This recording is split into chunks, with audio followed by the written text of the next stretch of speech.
Welcome back, the quietest and most righteous who pull many all-nighters.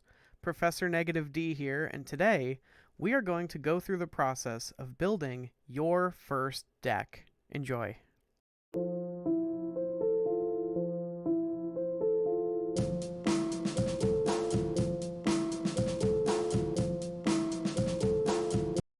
So before we get into anything, the call to action, as always, we are shooting for 100 subscribers. We were at 69 when I first recorded this video. This is actually a re-recording because I realized in rewatching it what I could have done better. We were at 69 at the initial recording, which was very nice. We're even higher than that now, which is really cool. It's not as nice, but it's awesome. You can help me get to 100, and then I'll probably start asking you for more. Thank you so much. So, you want to build a deck. You want to build a deck. I get this comment a lot, like, D, thank you so much for playing the decks that you do. Like, I don't like meta decks, and I don't necessarily know how to build my own just yet. So it's like really good content. That's like, I love hearing that. I love that input. That it helps me a lot. It helped, like, this video is getting done because of that input. That being said, why don't we just have a little video where we go over how I go through the process of building a deck, and then you can try to iterate on that and see what you come up with, because that seems cool. It's cooperative. I love that.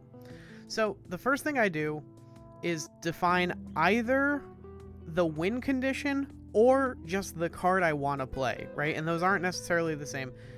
A while ago it was Doc Ock. That was just the card I wanted to play. And so it didn't really matter that he can be kind of a win condition. He's kind of disruptive, but he was what I wanted to build the deck around, regardless of whether or not he was going to win me games. And he didn't win me games, just so we're clear.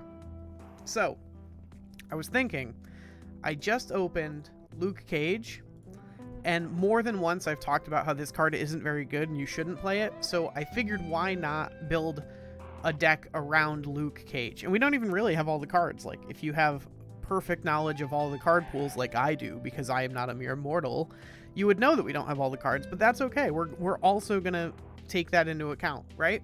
So Luke Cage, ongoing, your cards can't have their power reduced, and he himself is a 2/1, which isn't, very strong. That effect is very good though.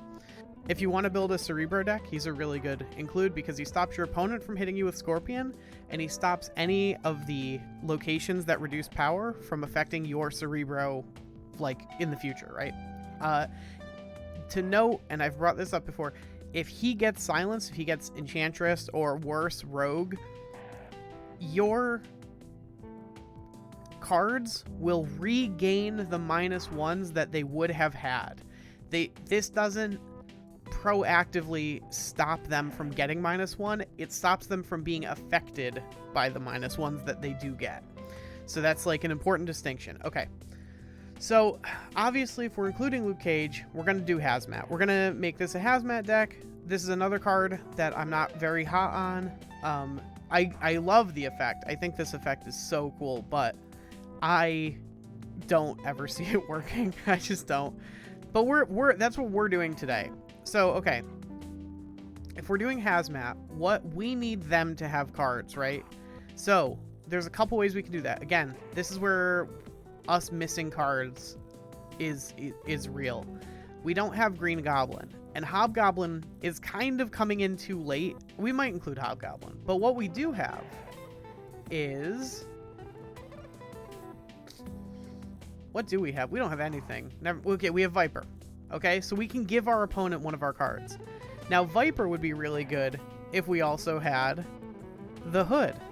So we're kind of running into this problem, right? We're kind of already seeing it. Like, all the cards that we want to play sort of form a daisy chain, and we don't have them. So is there a different way to go about it? Well, there is.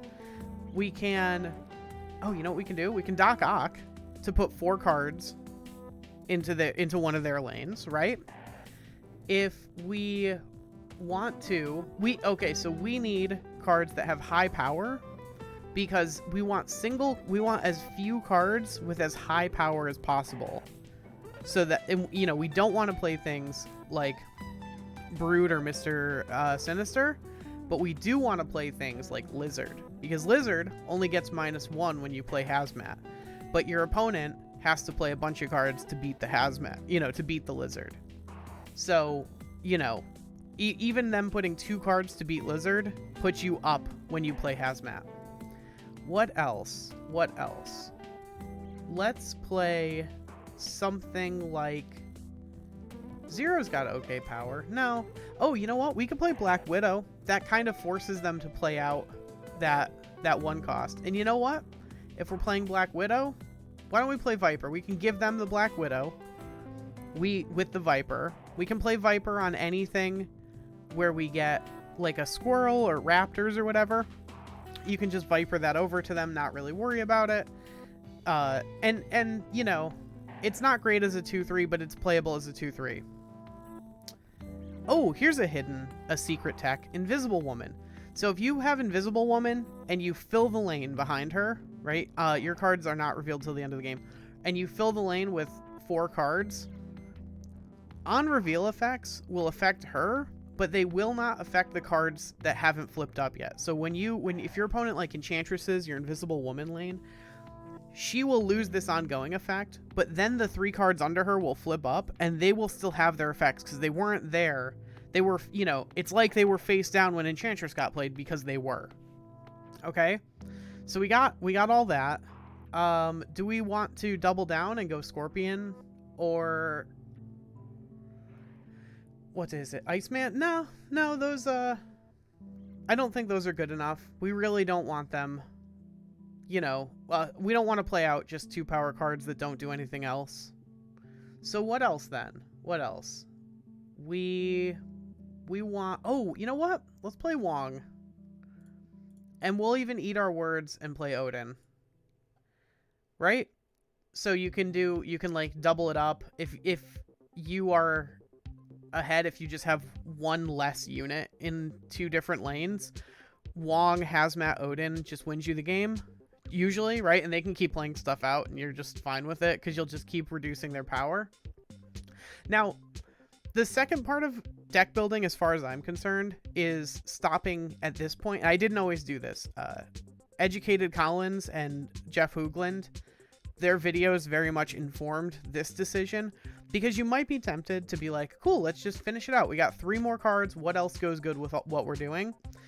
But through listening to them, I think I have a better understanding of what you should do at this point, and that's play tech cards. You should pick a couple of tech cards and play them no matter what, because the more like you could have a higher density of cards that just do what you need them to do to win you the game, but it's easier for your opponent to read that, right? If you're just on a strategy and you keep working towards that strategy, your opponent doesn't have that hard a time going, okay, well, here's how I interrupt that, I guess. But if you have something like, well, we'll just say, for this one, we're going to say Cosmo, right? Cosmo's a great tech option for us because we really want to protect our Luke Cage, and Cosmo just does that, right? Because if your Luke Cage gets silenced, this, what you're doing is just probably not going to work. Cosmo has the additional benefit of sometimes you can put Doc Ock underneath the Cosmo. Oh, you know what? For the same reason, we should include Maximus, and maybe we'll drop Viper. I think we don't have enough good hits on Viper, being only Black Widow, to include her. So same thing. Cosmo can stop Doc Ock if we don't want his trigger going off, but also can stop Maximus, and then by the same token, Maximus does what we want, which is be a lot of power on 1 card, right? For his energy, he brings a lot of power to the table. And that's what we're looking for. Tall cards, not wide cards. So he fits in on 2 axes of what we're doing now. So that's good. We could include, I like Polaris a lot. She kind of fits as well. She's got quite a bit of power for 3 energy. And the fact that you can move an opponent's 1 or 2 cost can, it can change the math on Hazmat because we need them to have cards in a lane for Hazmat to even affect them at all. So Polaris being able to move, and Polaris also just has a lot of really good utility, like moving 1 or 2 costs can be a huge upside. You can pull stuff out of a lane where your opponent's trying to, like Carnage or something, you know? I like Polaris a lot. I might like Polaris too much. Some other options would be Shang-Chi here. Obviously, if we're reducing our opponent's power, that might not be the best pick. But in general, if they have like 12 power on a unit, like it just sucks if they play like a 9 power exactly. Like, you know, if Monster Island flips and you hazmat at some point and then you can't Shang their monster. With it, we're not going to play Enchantress because we have Luke Cage and Cosmo. So Enchantress is good again with our Lizard, but we don't want to hit our own Luke Cage. We can't play her in a Cosmo lane, and we don't want to hit our own Wong. So Enchantress is kind of out. We can't really play Rogue because of the very low power on her. So we don't really have ways to fight ongoing decks. But what else can we do? Do we have enough? No, we don't have enough 3s to warrant a Surfer. Nakia, maybe? That's not the worst idea I've ever had. Juggernaut would be okay. Killmonger, we can't do... Okay, do you know why? Can you figure out why we can't play Killmonger? If you want to pause right now and leave a comment why Killmonger would be bad for this deck, I'm going to reveal it. Okay, Killmonger would be bad because if we've reduced their power with Hazmat, we want them to be stuck with those cards. So Killmonger destroying those cards would be a Namba. We wouldn't want to do that. What else? Oh, you know what? Like I said, I ate my words with Odin. Let's do it again. We'll eat my words with Scarlet Witch. Scarlet Witch replaces a location with a new one. In my video of cards you shouldn't be playing, I put Scarlet Witch on there. And pretty quickly, a bunch of people pointed out that one of maybe the best player in the world plays Scarlet Witch in their, like, very regular deck. And I tried her again. I played her a lot in Pool 2. I came back around. I agree. I was wrong. Scarlet Witch is very good, and you should play more of her. So when you follow this pattern, you end up with this deck building pattern. You end up with a deck that looks like this. It's got a lot of interstitched potential, right? Polaris and Wong is something. Scarlet Witch and Odin is something, right? Like, it's not your primary game plan, but it's a way to do something that your opponent might not see coming. If you Scarlet Witch and suddenly you're in a location where you're losing, Odin on turn 6 on that location to Scarlet Witch it again to change it into some other thing, right? If you hit bar with no name, or, you know, you can Scarlet Witch into like a Necrotia or something where your cards can't have their power reduced and suddenly you're winning again. But you have a primary goal, but a bunch of the cards interstitch with that primary goal really well, right? And especially your tech cards. If you can have a primary goal where your tech cards also work together with your primary goal, you're in a really good spot.